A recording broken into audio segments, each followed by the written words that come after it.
ಪ್ರಿಯಾಂಕ ಖರ್ಗೆ ಅವರು ಸಿದ್ದರಾಮಯ್ಯನವರು ಮುಖ್ಯಮಂತ್ರಿ ಆಗಿದ್ದಾಗ ಗ್ರಾಮೀಣಾಭಿವೃದ್ಧಿ ಸಚಿವರಾಗಿದ್ದರು.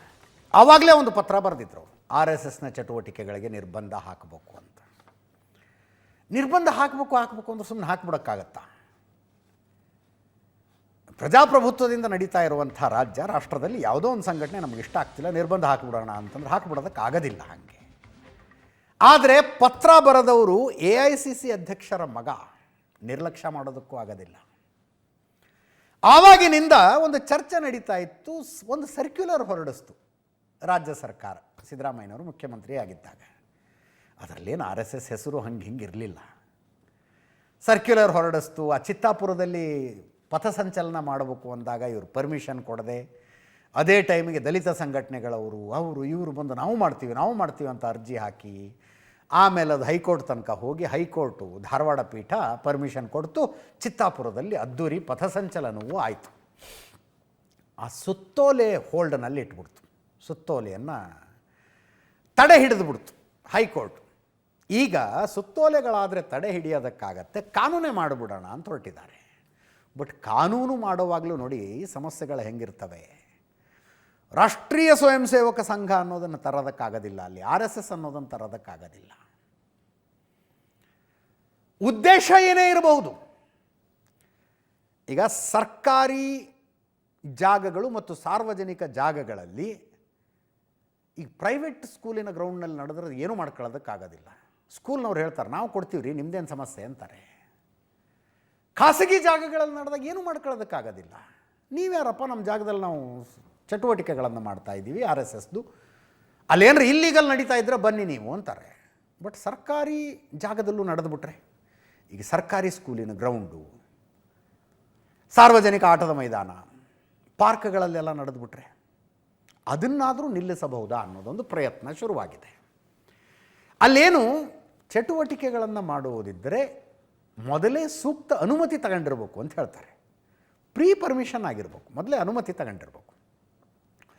ಅನುಮತಿ ಯಾರದ್ದು, ಎಷ್ಟು ದಿವಸ ಮೊದಲು, ಹೆಂಗೆ, ಏನು, ಅದರ ವಿವರಗಳೆಲ್ಲ ಇನ್ನೂ ಡ್ರಾಫ್ಟ್ ಆಗಬೇಕು. ನಿನ್ನೆ ಕ್ಯಾಬಿನೆಟ್ನಲ್ಲಿ ಇಂಥದ್ದೊಂದು ಮಸೂದೆಯನ್ನು ತಯಾರು ಮಾಡಿ ಮಂಡಿಸೋಣ ಅನ್ನೋದ ನಿರ್ಧಾರ ಆಗಿದೆ. ಅದರ ವಿವರಗಳನ್ನು, ಅದರ ಡ್ರಾಫ್ಟ್ ಮಾಡೋದು ಯಾರು? ಹೋಮ್ ಮಿನಿಸ್ಟ್ರಿ ಮಾಡಬೇಕು, ಗೃಹ ಇಲಾಖೆ. ಈ ಹಿಂದಿನ ಸುತ್ತೋಲೆ ಹೊರಡಿಸಿದಾಗ 10ಕ್ಕಿಂತ ಹೆಚ್ಚು ಜನ ರಸ್ತೆಯಲ್ಲಿ ನಡ್ಕೊಂಡು ಹೋಗ್ತಾ ಇದ್ದರೆ ಮೆರವಣಿಗೆ ಅಂತ ಕನ್ಸಿಡರ್ ಆಗೋದು ಅಂತೇನೋ ಇತ್ತಂತೆ. 10ಕ್ಕಿಂತ ಹೆಚ್ಚು ಜನ ನಡ್ಕೊಂಡು ಹೋಗ್ತಿದ್ರೆ ಅಂದರೆ, ಈಗ ಆಟದ ಮೈದಾನಕ್ಕೆ ಹೋಗಿ ಆಟ ಆಡಿದ್ವಿ, ಕ್ರಿಕೆಟ್ ಆಡಿದ್ವಿ, ಬನ್ನಿ ಹಾಗೆ ಒಂದೊಂದು ದೋಸೆ ತಿನ್ಕೊಂಡು ಮನೆಗೆ ಹೋಗೋಣ ಅಂತಂದು ಹೊರಟರು 11 ಜನ ಆಗ್ತಾರೆ, 11 ಜನರ ಟೀಮು. ಅದನ್ನೂ ಮೆರವಣಿಗೆ ಅಂತ ಕನ್ಸಿಡರ್ ಮಾಡಬಹುದಾ ಅನ್ನುವ ಚರ್ಚೆಗಳು ಇದರಲ್ಲೂ ಹೀಗೆ ಚರ್ಚೆಗಳು ಬರ್ತವೆ. ಇದರಲ್ಲಿ ಸರ್ಕಾರಿ ಶಾಲೆಯ ಆವರಣ, ಮುಜರಾಯಿ ದೇವಾಲಯಗಳ ಪ್ರದೇಶ, ಸಾರ್ವಜನಿಕ ಪ್ರದೇಶ, ಇಲ್ಲೆಲ್ಲ ಯಾರು ಹೆಂಗಂದರೆ ಹಾಗೆ ಚಟುವಟಿಕೆಗಳನ್ನು ನಡೆಸಬಾರದು, ಪರ್ಮಿಷನ್ ತಗೊಳ್ಬೇಕು ಅನ್ನುವ ಕಾನೂನು ತರೋದಕ್ಕೆ ರಾಜ್ಯ ಸರ್ಕಾರ ಹೊರಟಿದೆ. ಮುಖ್ಯಮಂತ್ರಿಗಳು ಮಾತಾಡಿದ್ರು, ವಿಜೇಂದ್ರ ಅವರು ಮಾತಾಡಿದ್ರು, ತಾಕತ್ತಿದ್ರೆ ಬ್ಯಾನ್ ಮಾಡಿ ತೋರಿಸಿ RSSನ ಅಂತ. ಪ್ರಿಯಾಂಕ ಖರ್ಗೆ ಅವರು ಹೇಳ್ತಾರೆ ಇಲ್ಲೆಲ್ಲೂ ನಾವು RSS ಅಂದೇ ಇಲ್ಲವಲ್ಲ ಅಂತ. CT ರವಿ ಅವರು ಮಾತಾಡಿದ್ದಾರೆ, ಕೇಳಿಸ್ಕೊಳ್ಳಿ. ನಾವು ಯಾರು ಅಲ್ಲ, ಯಾರೇ ಆಗಲಿ, ನೀವೇ ಆಗಲಿ, ನಾವೇ ಆಗಲಿ, ರಸ್ತೆಯಲ್ಲಿ ಇದನ್ನು ಪರ್ಮಿಷನ್ ಕಾರ್ಯಕ್ರಮ ಮಾಡಬೇಕಾದ್ರೆ ತಗೋಬೇಕು ಅಂತ ಯಾವ ಪಾರ್ಟಿ ಪಕ್ಷ ಮತ್ತೊಂದು ಅಂತ ಏನಿಲ್ಲ. ಈಗ ನಾವೆಲ್ಲ ಸುಮ್ಮನೆ ಕೇಳದೆ ನುಗ್ಬಿಡ್ತೀವಲ್ಲ. ಯಾವುದೇ ಬೆಂಗಳೂರು ನಗರದಲ್ಲಾಗಲಿ ಎಲ್ಲೇ ಆಗಲಿ ಏನು ಪರ್ಮಿಷನ್ ತೆಗೆದುಕೊಂಡು ದಾಖಲೆ ಇರಬೇಕು. ಅವರು ಪರ್ಮಿಷನ್ ತೊಗೊಂಡು ಪೊಲೀಸಿಗೆ ಬರೋದು, ಏನು ಎತ್ತ, ಎಷ್ಟು ಜನ ಬೇಕು, ಎಷ್ಟು ಸಿಬ್ಬಂದಿ ಬೇಕು, ಅರ್ಜಿ ಹಾಕಿದ ತಕ್ಷಣ ದಿನಕ್ಕೂ 1,000 ಜನ 10,000 ಜನ ರಿಜಿಸ್ಟರ್ ಆಯ್ತಾಯಿದ್ರು. ಅದಕ್ಕೆಲ್ಲ ಒಂದು ಲೆಕ್ಕಾಚಾರ ಇರಬೇಕಲ್ಲ. ಅದಕ್ಕೆ ನಾವೆಲ್ಲರೂ ಲೆಕ್ಕ ಇಟ್ಕೊಳ್ಳಿ ಅಂತ ಹೇಳ್ತಾ ಇದ್ದೀವಿ, ಹೊರತು ಬೇರೆ ಏನೇನಿಲ್ಲ. ನಾನು ತಮ್ಮ ಮುಖೇನ ರಾಜ್ಯದ ಮುಖ್ಯಮಂತ್ರಿಗಳಿಗೆ ಹಾಗೂ ಗೃಹ ಸಚಿವರಾಗಿರ್ತಕ್ಕಂಥ ಪ್ರಿಯಾಂಕ ಖರ್ಗೆ ಅವರಿಗೆ ಸವಾಲು ಹಾಕೋದಕ್ಕೆ ಇಚ್ಛಪಡ್ತೇನೆ. ನಿಮಗೆ ತಾಕತ್ತಿದ್ರೆ RSS ಅನ್ನು ಬ್ಯಾನ್ ಮಾಡ್ತಕ್ಕಂಥ ಪ್ರಯತ್ನ ಮಾಡಿ ನೋಡೋಣ. ಮಾನ್ಯ ಗೃಹ ಸಚಿವರಿಗೆ ಕೇಳೋದಕ್ಕೆ ಇಚ್ಛಪಡ್ತೇನೆ, ತಮ್ಮ ಇಲಾಖೆ ಬಗ್ಗೆ ಮಾತನಾಡ್ತಕ್ಕಂಥ ಯೋಗ್ಯತೆ ಇಲ್ಲ. ಪದೇ ದಿನನಿತ್ಯ RSS ಬಗ್ಗೆ ರಾಷ್ಟ್ರೀಯ ಸ್ವಯಂ ಸೇವಕವನ್ನು ಟೀಕೆ ಮಾಡುವಂಥ ಕೆಲಸ ನೀವು ಮಾಡ್ತಾ ಇದ್ದೀರಿ. ನಿಮಗಷ್ಟು ಚಟನೇ ಇದ್ದರೆ, ಪ್ರಿಯಾಂಕ ಖರ್ಗೆ ಅವರಿಗೆ ನಿಮಗಷ್ಟು ಚಟ ಇದ್ದರೆ ಮುಖ್ಯಮಂತ್ರಿಗಳಿಗೆ ವಿನಂತಿ ಮಾಡಿ RSS ವಿರೋಧಿ ಇಲಾಖೆಯನ್ನು ಪಡೆದುಕೊಳ್ಳಿ. ನೀವೇ ಹೇಳಿ, ಸರ್ಕಾರಿ ಜಾಗಗಳನ್ನು ಖಾಸಗಿ ವ್ಯಕ್ತಿಗಳಿರ್ಬೋದು, ಸಂಸ್ಥೆಗಳಿರ್ಬೋದು, ರಾಜಕೀಯ ಪಕ್ಷಗಳಿರ್ಬೋದು, ಪರ್ಮಿಷನ್ ಇರಲಾರ್ದೆ ಉಪಯೋಗ ಮಾಡೋದು ಸರಿನಾ ಹೇಳಿ ನೀವೇ? ಆದರೆ ವಿಧೇಯಕನೇ ಬಂದಿಲ್ಲ, ಇವರಾಗಲೇ ಅವ್ರ ವಿರುದ್ಧವಾಗಿದೆ, ಇವ್ರ ವಿರುದ್ಧ ಪರ ಇದೆ ಅಂತ ಹೇಳಿದ್ರೆ ಏನರ್ಥ? ಆಮೇಲೆ ಅದೇನು ಎಲ್ಲರಿಗೂ ಅನ್ವಯಿಸ್ತದಲ್ಲ, ನನಗೂ ಅನ್ವಯಿಸ್ತದೆ, ನಿಮಗೂ ಅನ್ವಯಿಸ್ತದೆ, BJPಯವರಿಗೂ ಅನ್ವಯಿಸ್ತದೆ. ಇದು ಬಿಲ್ಲು ಯಾರ ವಿರುದ್ಧನೂ ಅಲ್ಲ. ನೀವೇ ಹೇಳಿ, ಸರ್ಕಾರಿ ಜಾಗಗಳನ್ನು ಖಾಸಗಿ ವ್ಯಕ್ತಿಗಳಿರ್ಬೋದು, ಸಂಸ್ಥೆಗಳಿರ್ಬೋದು, ರಾಜಕೀಯ ಪಕ್ಷಗಳಿರ್ಬೋದು, ಪರ್ಮಿಷನ್ ಇರಲಾರ್ದೆ ಉಪಯೋಗ ಮಾಡೋದು ಸರಿನಾ ಹೇಳಿ ನೀವೇ? ಅವ್ರು ನನಗೆ ಟಾರ್ಗೆಟ್ ಮಾಡ್ತಾ ಇದ್ದಾರೆ, ನಾನು ಅವ್ರಿಗೆ ಟಾರ್ಗೆಟ್ ಮಾಡ್ತಾ ಇದ್ದಾರೆ, ನೀವು ತೀರ್ಮಾನ ಮಾಡಿ. ಪ್ರಿಯಾಂಕ್ ಖರ್ಗೆ ಅವ್ರಿಗೆ ಯಾಕೆ ಪದೇ ಪದೇ RSS ಮೇಲೆ ಕಣ್ಣು ಅಂತ ಅವ್ರನ್ನೇ ಕೇಳಬೇಕು, ಯಾವ ರೋಗ ನಿಮ್ಮದು ಅಂತ. ನಾನೆಲ್ಲೋ ಒಂದು ಆಟ ಆಡೋದಕ್ಕೆ, ಹಾಡು ಹೇಳೋದಕ್ಕೆ, ಅನೌಪಚಾರಿಕ ಚಟುವಟಿಕೆ ನಡೆಸೋದಕ್ಕೆ ಅನುಮತಿ ಪಡಿಬೇಕು ಅನ್ನೋದು ಎಲ್ಲೂ ಇಲ್ಲ. ಈಗ ನೀವು ನಡ್ಕೊಂಡು ಹೋಗ್ತಾ ಇದ್ದೀವಿ ವಿಧಾನಸೌಧ ಕಾರಿಡಾರ್ನಲ್ಲಿ, ಅನುಮತಿ ಪಡ್ಕೊಂಡು ಬಂದಿದ್ದೀರಾ? ಈಗ ಈ ಕೆಲಸಕ್ಕೆ ಅನುಮತಿ ಬೇಕಾಗಿಲ್ಲ. ಕಾನೂನು ನೋಡೋಣ, ಅದು ನೋಡಿದ್ಮೇಲೆ ನಾನು ಮಾತಾಡ್ತೀನಿ. ಅಲ್ಲ, ಟೆಕ್ನಿಕಲಿ ತುಂಬ ಸಮಸ್ಯೆ ಆಗ್ತಾವ್ರಿ ಇಂಥವೆಲ್ಲ. ಟೆಕ್ನಿಕಲಿ ಸಮಸ್ಯೆ ಅಂದರೆ RSSನ ಶಾಖೆಯನ್ನು ಸರ್ಕಾರಿ ಶಾಲೆ ಮೈದಾನದಲ್ಲಿ ನಡೆಸೋ ಹಂಗಿಲ್ಲ ಅಂತೇನು ಕಾನೂನು ತರೋದಕ್ಕಾಗೋದಿಲ್ಲ. RSS ಶಾಖೆ ಹೆಂಗೆ ನಡೆಯುತ್ತೆ ಅಂತ ನೋಡಬೇಕು. ಅಂಥ ಯಾವ ಚಟುವಟಿಕೆಗಳೂ ನಡೆಯದಂತೆ ಕಾನೂನು ಮಾಡೋದಕ್ಕೆ ಅವಕಾಶ ಇದೆ. ಯಾವ ಚಟುವಟಿಕೆನೂ. ಈಗ RSS ಶಾಖೆ ಏನು?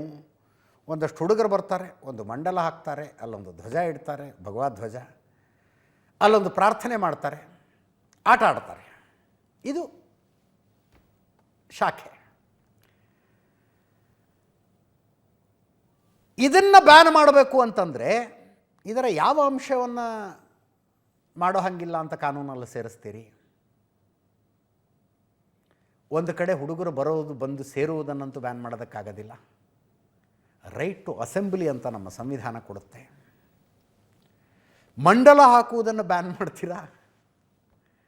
ಯಾವ ಕಾನೂನಿನ ಅಡಿಯಲ್ಲಿ? ಮಂಡಲ ಹಾಕೋದು ಅಪರಾಧ ಅಂತ ಏನು ಮಾಡ್ತೀರಿ? ಮಂಡಲ ಹಾಕೋದಕ್ಕೆ ಪ್ರೀ ಪರ್ಮಿಷನ್ ತಗೋಬೇಕು ಅಂತ ಯಾವ ಲಾಜಿಕ್ನಲ್ಲಿ ಹೇಳ್ತೀರಿ? ಭಗವದ್ ಧ್ವಜ ಇಡುವುದು, ಇದಕ್ಕೆ ಪ್ರೀ ಪರ್ಮಿಷನ್ ತಗೋಬೇಕು. ಯಾವ ತರ್ಕದ ಆಧಾರದ ಮೇಲೆ? ಆಟ ಆಡುವುದು, ಅದಕ್ಕೆ ಪರ್ಮಿಷನ್ ತಗೊಳ್ಳಿ, ಯಾವ ತರ್ಕದ ಆಧಾರದ ಮೇಲೆ? ಒಟ್ಟಾರೆಯಾಗಿದ್ದು ಹೆಂಗೆ ಬರಬೇಕು ಅಂತಂದರೆ, ಅಂದರೆ ಈ ಉದ್ದೇಶನೇ ಆ ರೀತಿಯ ಚಟುವಟಿಕೆಗಳನ್ನು ನಿಲ್ಲಿಸೋದಾಗಿದ್ದರೆ ಇಷ್ಟು ಅಥವಾ ಇಷ್ಟಕ್ಕಿಂತ ಹೆಚ್ಚು ಜನ ಒಂದು ಕಡೆ ಸೇರಿ ಏನು ಚಟುವಟಿಕೆ ಮಾಡಿದ್ರೂ ಪರ್ಮಿಷನ್ ತಗೋಬೇಕು ಅಂತ ಕಾನೂನು ತರಬೇಕಾಗತ್ತೆ. ಬ್ರಿಟಿಷರು ಮಾಡ್ತಿದ್ರು ಹಾಗೆ.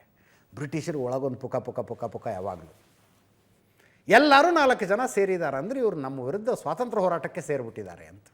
ಅದಕ್ಕೆ ಅವರು ಅಷ್ಟು ರಿಸ್ಟ್ರಿಕ್ಷನ್ಸ್ ಮಾಡ್ತಿದ್ರು, ಎಲ್ಲ ಮಾಡ್ತಿದ್ರು. ಆ ಥರದ್ದೇನಾದರೂ ಕಾನೂನು ತರಬೇಕು. ಉದಾಹರಣೆಗೆ 10 ಅಥವಾ 10ಕ್ಕಿಂತ ಹೆಚ್ಚು ಜನ ಸರ್ಕಾರಿ ಜಾಗೆಗಳಲ್ಲಿ ಸೇರುವುದಿದ್ದರೆ ಸರ್ಕಾರದ ಪರ್ಮಿಷನ್ ತಗೋಬೇಕು ಅಂತ ಮಾಡಬೇಕಪ್ಪ. ನೀವು ಯಾವುದಕ್ಕಾದರೂ ಸೇರ್ರಿ, ಪರ್ಮಿಷನ್ ತಗೊಂಡೇ ಸೇರಬೇಕು ಅಂತ. ಅಲ್ಲಿಗೆ ಕ್ರಿಕೆಟ್ ಆಡೋದಕ್ಕೆ, ಕಬಡ್ಡಿ ಆಡೋದಕ್ಕೆ, ಫುಟ್ಬಾಲ್ ಆಡೋದಕ್ಕೂ ತಗೋಬೇಕಾದ ಪರಿಸ್ಥಿತಿ ಬರುತ್ತೆ. ಸಾರ್ವಜನಿಕ ಸ್ಥಳಗಳಲ್ಲಿ ಇಂತಿಷ್ಟು ಜನ ಸೇರೋದಿದ್ದರೆ ಪರ್ಮಿಷನ್ ತಗೊಳ್ಳಿ ಅಂತ ಮಾಡಬೇಕಾಗತ್ತೆ. ಈ ಲಾಫ್ಟರ್ ಕ್ಲಬ್ ಮಾಡ್ಕೋತಾರೆ. ಬೆಳಗ್ಗೆ ವಾಕ್ ಹೋಗುವಂಥ ಒಂದು 10, 15, 20 ಜನ ನಿಂತ್ಕೊಂಡು ನಗ್ತಿರ್ತಾರೆ. ಲಾಫ್ಟರ್ ಕ್ಲಬ್ ಪಾರ್ಕ್ಗಳಲ್ಲಿ ರಿಟರ್ನ್ ಪರ್ಮಿಷನ್ ತಗೋಬೇಕಾಗತ್ತವರು.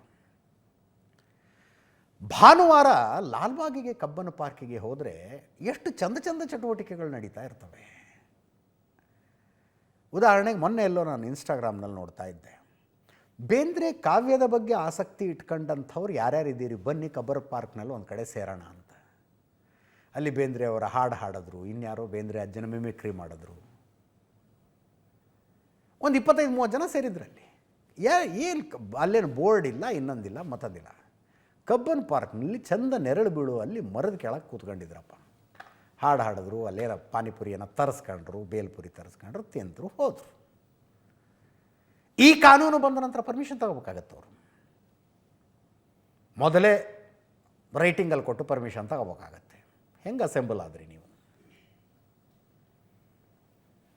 ಇದನ್ನೆಲ್ಲ ಮಾಡ್ತಾ ಕೂತ್ಕೊಳ್ಳೋದಾಗತ್ತಾ?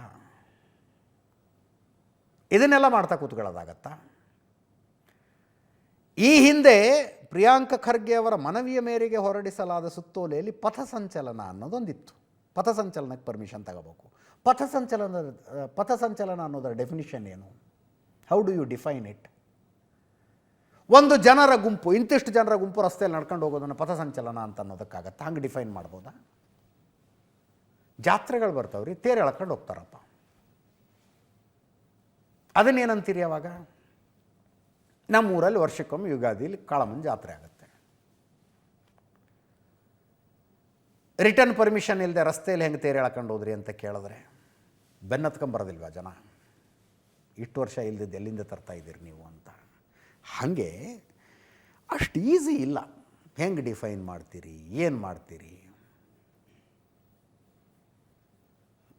ಹುಡುಗರು ಸೇರ್ಕೋತವೆ, 2 ಟೀಮ್ ಮಾಡ್ಕೊಂಡು ಮ್ಯಾಚ್ ಆಡ್ತಾರಪ್ಪ. ನಿಮಗೆ ರಿಟರ್ನ್ ಪರ್ಮಿಷನ್ ಇದೆಯಾ ಅಂತ ಕೇಳೋದಕ್ಕೆ ಹೋದರೆ ಸುಮ್ಮನೆ ಇರ್ತಾರ ಅವರು? ಬ್ಯಾಟು ಸ್ಟಂಪ್ ಎಲ್ಲ ಇರ್ತಾವೆ ಅವ್ರ ಹತ್ರ.